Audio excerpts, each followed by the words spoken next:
ಪಾಪ ಹದ್ದು ತುಂಬಾ ಕಷ್ಟಪಟ್ಟು ಆಹಾರ ಹುಡುಕೊಂಡ್ ತರ್ತಾಳೆ.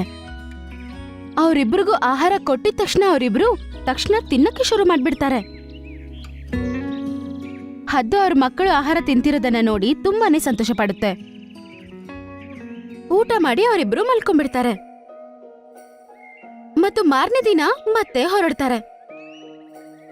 ಮಾರನೇ ದಿನ ಕೂಡ ಅವರು ಆಹಾರ ತರಕಂತ ಹೋಗಿ ಚೆನ್ನಾಗಿ ಸುತ್ತಾಡಿ ಅವರು ಮತ್ತೆ ಬರೀ ಕೈಯಲ್ಲೇನೆ ಹಸುವಿನಿಂದ ಮನೆಗ್ ಬರ್ತಾರೆ. ಅದನ್ನ ನೋಡಿ ಹದ್ದು ತುಂಬಾ ಬೇಜಾರಾಗತ್ತೆ.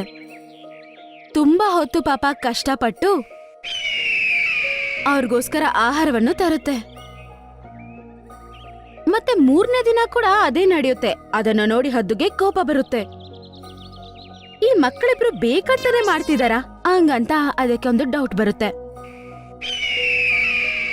ಅದರಿಂದ ಮಾರನೇ ದಿನ ಅವ್ರು ಹೋದ ನಂತರ